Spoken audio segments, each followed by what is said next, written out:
Good evening everyone. तो आज हम क्लास 12 की जो लास्ट पोएम है अपनी आंट जेनिफर्स टाइगर्स, तो इस पोएम को हम पढ़ने वाले हैं जिसकी राइटर हैं एड्रिन रिच। इसकी राइटर कौन है? एड्रिन रिच है।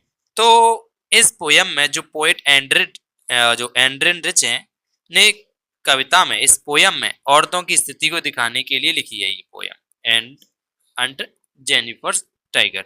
इसमें अंट जेनिफर एक ऐसी औरत है जो शादीशुदा जिंदगी में दबाव और बोझ झेलती है। इस पोएम के अंदर अपने एड्रिन रिच ने बताया, लेकिन वो अपनी कला यानी कि जो एम्ब्रॉयडरी होती है या जो सिलाई कढ़ाई वगैरह बोलते हैं उसको, के जरिए ऐसे टाइगर्स बनाती है जो बहादुर, निडर और आजाद हैं। ऐसे ऐसे वो डिजाइन बनाती है।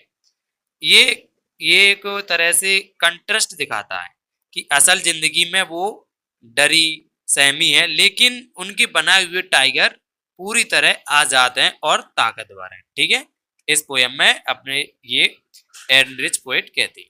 चलिए, तो अब हम इस स्टोरी को स्टार्ट करते हैं। अंट जेनिफर्स टाइगर्स प्रेंस, यहाँ पर जो प्रेंस लिखा है PRNC, इसका मतलब होता है उछल कूद। एक्रॉस अ स्क्रीन, एक स्क्रीन पर एंड जेनिफर्स के जो टाइगर्स हैं वह उछल कूद कर रहे हैं या प्रेंस कर रहे हैं या जंप कर रहे हैं। ठीक है, तो bright topaz designs of a world of a green, कि टाइगर्स बहुत ब्राइट हैं, यानी कि वो एक तरह से येलो येलो टोपेज की है, मतलब एक चमकदार जो पत्थर जैसा होता है रंग के हैं। और यह जंगल के जो ग्रीन वर्ल्ड के डिजाइन है, ठीक है, जो एकदम ठिकाने जैसी बसेस जैसी वाली होती हैं। They do not fear the man beneath the tree, जो उसने बनाए हैं। ठीक है, एंड क्या लिख रहा है? दे डू नॉट फियर, ना ही वो किसी से डरती हैं जो नीचे खड़े हैं, जो पेड़ के नीचे खड़े हैं या ट्री के नीचे खड़े हैं।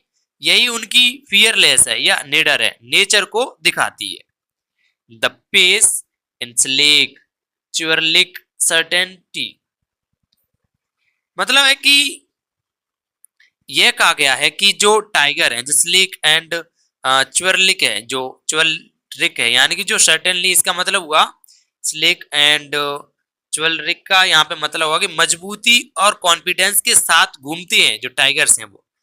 यही वो अपनी जिंदगी यानी खुद बिना डरे बहादुर से जीते हैं।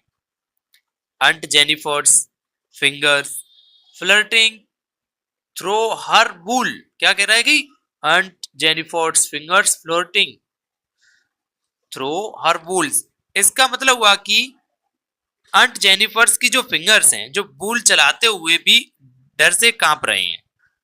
अंट जेनिफर्स डर के कारण जो उनकी जो निडल है यानी जो सुई है, सुई भी ठीक से नहीं चला पाती हैं वो।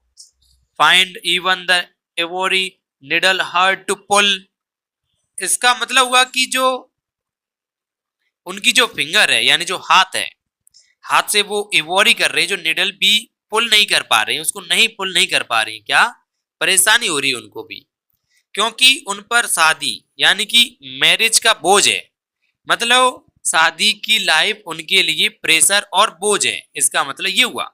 अंट जेनिफर की जो टाइगर है उसके मन की आजादी, हिम्मत और फियरलेस नेचर को दिखाती, जबकि असली लाइफ में वो शादी और समाज की दबाव के नीचे दबी हुई है।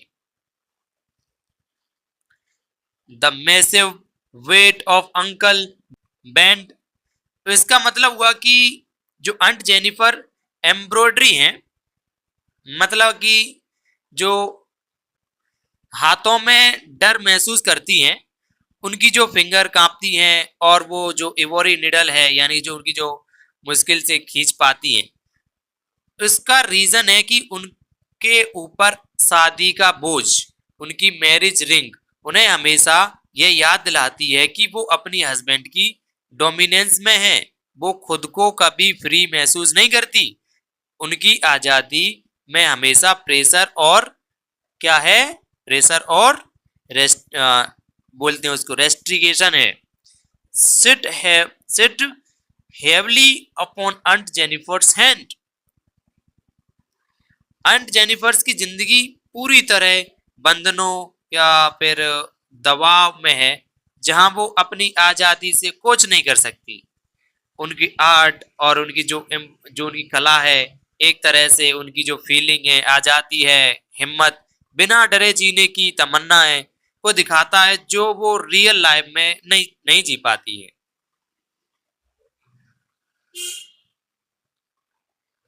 When Aunt is dead, her terrified hands will lie, still ring with ordeals she was mastered by. जब अंट जेनिफर्स मर भी जाएगी तो उनके हाथ हमेशा डर से भरे रहेंगे। कैसे रहेंगे? भरे रहेंगे, शादी के बोझ से गिरे रहेंगे। यानी उनकी डेथ के बाद भी उनके हाथ उनके दुख और दबाव की कहानी बोलेंगे। क्या बोलेंगे? उनकी कहानी बोलेंगे। लेकिन जो टाइगर्स हैं, उसने जो बनाए हैं, वो हमेशा आजाद, प्राउड या निर्दयी या बोलते उसको फियरलेस रहेंगे। वो कभी नहीं डरेंगे, कभी नहीं डरेंगे। ठीक है, जो the tigers in the panel that she made will go on prancing proud and unfeared। मतलब the tigers in the panel that she made, कि लेकिन जो टाइगर उसने जो बनाए हैं वो हमेशा आजाद, प्राउड और निर्दय यानी कि जो फियरलेस रहेंगे, वो कभी डरेंगे नहीं। विल गो ऑन प्रिंसिंग या प्राउड एंड अनफियर्ड। पोयम यह बताती है कि चाहे अंट जेनिफर की पर्सनल लाइफ दुख और प्रेशर से भरी हो, उनकी कला हमेशा उनके सपने, आजादी, हिम्मत दुनिया को दिखाते रहेंगे। तो गाइस, ये थी अपनी पोयम। यहाँ पर ये कविता औरतों की दबी कुचली जिंदगी और उनके जो आर्ट के जरिए जो क्या बोलते हैं उसको, रेसिस्टेंसी यानी कि जो ग्रोथ के दिखाती है। यहाँ पे टाइगर्स, यहाँ पे जो ये वर्ड लिखा है, ये जो टाइगर्स या टाइगर्स, इसका मतलब होता है शक्ति, आजादी या निडरता। और जो यहाँ पे अंट जेनिफर्स, इसका मतलब हुआ दबाव, डर, बोझ। तो आई होप आपको ये पोयम कैसी लगी। मुझे तो एकदम बहुत अच्छी पोयम लगी। इतनी अच्छी पोयम लगी, यदि आपको ये समझ में नहीं आई होगी पोयम, तो भाई मैं कुछ नहीं कह सकता। इतना अच्छा एक्सप्लेन किया है मैंने इस वीडियो में। इतना अच्छा एक्सप्लेन शायद कोई नहीं कर सकता। पता है ये वीडियो थोड़ी बड़ी भी होगी, मैं चाहता तो उसमें जो एक्स्ट्रा वर्ड मैंने बताए आपको, ये जी एक्सप्लेनेशन किया है, समझ में आ गया होगा आपको। ठीक है, यदि आप अभी तक देख रहे हैं तो वीडियो को लाइक करो भाई। भाई चैनल को सब्सक्राइब भी करना है भाई भाई। ठीक है, चलो अब मिलते हैं नए चैप्टर के साथ। ऐसा ही एक्सप्लेनेशन के लिए चैनल को सब्सक्राइब करो। ठीक है, मिलेंगे हम नेक्स्ट वीडियो में।